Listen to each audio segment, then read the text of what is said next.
Assalamualaikum warahmatullahi wabarakatuh. Selamat pagi adik-adik. Inilah profil singkat dari saya. Perkenalkan, nama saya Muhammad Hidayatul Rama. Saya lahir pada tanggal 19 September 2005. Pendidikan saya SMA Man 1 Kampar. Perguruan tinggi saya Universitas Pahlawan Tuanku Tambuhsai. Saya bertempat tinggal di Desa Saru Timur. Tujuan dan inspirasi saya: 1. Menjadi seorang guru SD yang inspiratif dan mampu memberikan pengaruh positif dalam perkembangan anak-anak. Yang kedua, mengembangkan metode pembelajaran yang inovatif dan sesuai dengan kebutuhan anak didik. Profil singkat: saya memiliki minat yang besar dalam menciptakan lingkungan belajar yang menyenangkan dan efektif bagi anak-anak. Sedangkan hobi saya ialah membaca. Baik adik-adik semua, kita akan membahas tentang kegiatan ekonomi dan hubungannya dengan berbagai bidang pekerjaan, kehidupan sosial dan budaya di lingkungan sampai provinsi. Kegiatan ekonomi memiliki hubungan yang kuat dengan berbagai bidang pekerjaan, kehidupan sosial dan budaya di suatu lingkungan, termasuk tingkat provinsi. Dalam skala provinsi, semua sektor ekonomi ini saling terkait dan berkontribusi terhadap pertumbuhan ekonomi, kehidupan sosial, dan beragam budaya di suatu daerah. Masyarakat dapat membangun identitas lokal mereka melalui kegiatan ekonomi dan memperkuat ikatan sosial melalui interaksi dalam pekerjaan dan kegiatan budaya yang terkait. Nah, adik-adik, dari penjelasan yang tadi saya bahas, ada loh beberapa contoh hubungannya. 1. Di bidang pekerjaan. Kegiatan ekonomi menciptakan peluang kerja dalam berbagai sektor. Misalnya nih ya, sektor pertanian dan perikanan dapat menciptakan pekerjaan bagi petani, nelayan, dan pekerjaan di sektor pengelolaan hasil pertanian. Sektor industri dapat menyediakan pekerjaan dalam bidang manufaktur dan produksi. Sektor jasa seperti pariwisata, perdagangan, dan layanan juga memberikan peluang kerja bagi masyarakat. Kegiatan ekonomi mempengaruhi kehidupan sosial di masyarakat kita. Pertumbuhan ekonomi yang baik dapat meningkatkan pendapatan dan taraf hidup masyarakat kita, sehingga mempengaruhi pola konsumsi, gaya hidup, dan tingkat kesejahteraan. Selain itu, kegiatan ekonomi juga menciptakan interaksi sosial antara individu dan kelompok dalam berbagai sektor ekonomi. Yang ketiga, kegiatan ekonomi memainkan peran penting dalam membentuk budaya di suatu lingkungan. Misalnya nih, kegiatan ekonomi yang berkaitan dengan sektor pariwisata dapat mempengaruhi budaya lokal melalui pertukaran budaya antar wisata dan penduduk setempat. Selain itu, kegiatan ekonomi juga dapat mendukung kegiatan seni dan budaya tradisional seperti kerajinan tangan dan pertunjukan seni.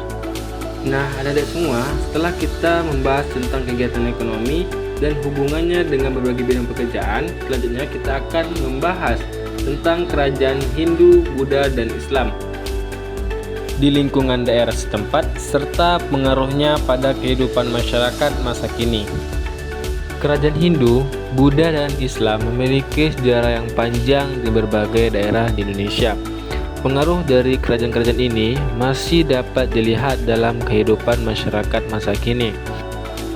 Selanjutnya ada beberapa contoh pengaruhnya. 1. Warisan arsitektur dan seni. Kerajaan Hindu, Buddha, dan Islam meninggalkan jejak arsitektur dan seni yang khas. Contohnya, candi-candi Hindu dan Buddha seperti Candi Borobudur dan Candi Prambanan yang terletak di Jawa menjadi daya tarik wisatawan dan menjadi warisan budaya yang penting bagi masyarakat setempat, termasuknya Indonesia.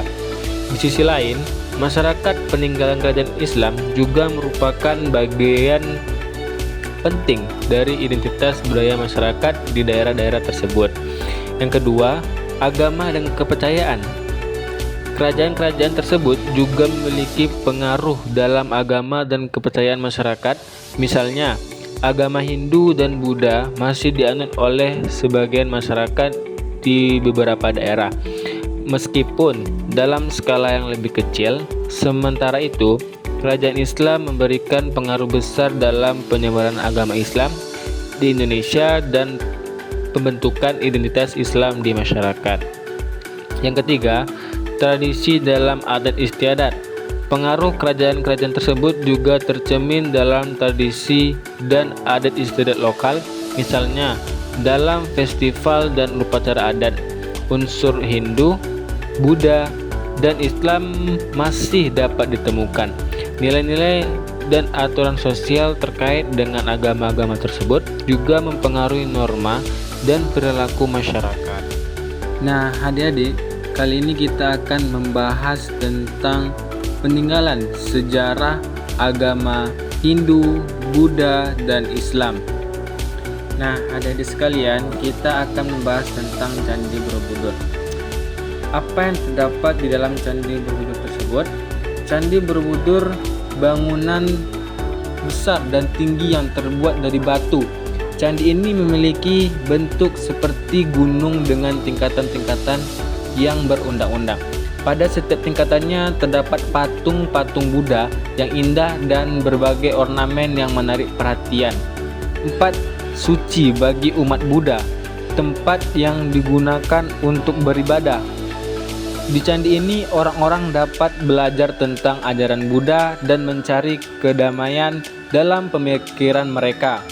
Nah, Candi Borobudur ini juga menjadi tujuan wisata yang populer, di mana banyak orang dari berbagai negara datang untuk melihat keindahan dan keagungan Candi Borobudur ini.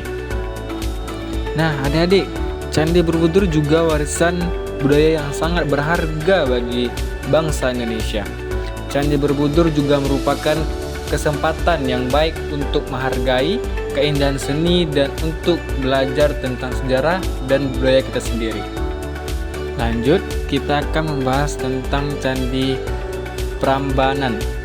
Candi Prambanan ini sebuah kompleks candi yang terdiri dari banyak bangunan. Candi ini memiliki bentuk yang tinggi dan indah. Di tengah kompleks candi ini terdapat candi utama yang paling besar dan tinggi, serta beberapa candi kecil di sekitarnya. Candi Prambanan ini candi yang sangat penting bagi umat Hindu. Candi ini digunakan sebagai tempat ibadah dan persembahan kepada para dewa dalam agama Hindu. Di dalam candi terdapat patung-patung dewa dan dewi yang mengagumkan, seperti Dewa Siwa, Dewa Durga, dan Dewa Wisnu. Nah, adik-adik, Candi Prambanan ini juga memiliki cerita dan legenda yang menarik. Salah satunya, cerita yang terkenal adalah tentang cinta antara Rama dan Sinta, adalah cerita Ramayana. Candi ini juga menjadi tujuan wisata yang populer, di mana banyak orang-orang datang untuk melihat keindahan arsitektur dan mempelajari kisah-kisah dari zaman dahulu.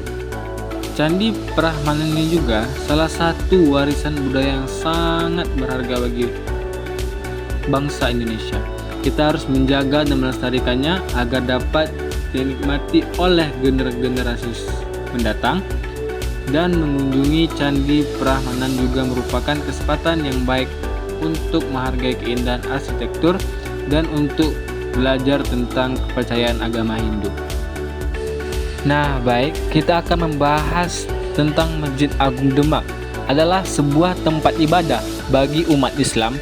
Masjid ini terkenal di kota Demak, Jawa Tengah. Masjid Agung Demak memiliki arsitektur yang khas dan indah. Di tengah kompleks masjid ini terdapat bangunan utama yang tinggi dan menarik perhatian. Masjid Agung Demak memiliki makna yang sangat penting dalam sejarah Indonesia. Masjid ini merupakan salah satu pusat penyebaran agama Islam di Indonesia. Pada zaman dahulu, banyak orang-orang datang ke Masjid Agung Demak untuk belajar agama Islam dan beribadah. Masjid ini juga menjadi tempat pertemuan dan pengambilan keputusan penting bagi masyarakat pada masa itu. Nah, adik, selain sebagai tempat ibadah, Masjid Agung Demak juga memiliki peran penting dalam kehidupan sosial masyarakat. Dalam masjid, terdapat ruangan yang digunakan untuk mengadakan pengajian, ceramah, dan kegiatan sosial lainnya. Masyarakat dapat berkumpul di masjid untuk belajar agama, berdiskusi, dan saling mengenal satu sama lain. Masjid Agung Demak juga memiliki arsitektur yang menarik. Bangunan masjid ini terbuat dari batu dan memiliki bentuk yang unik. Di dalamnya terdapat ornamen-ornamen yang indah dan terukir dengan detail. Nah, adik-adik sekalian, itulah pembahasan pembelajaran kita kali ini. Terlebih dan kurang saya mohon maaf. Wassalamualaikum warahmatullahi wabarakatuh.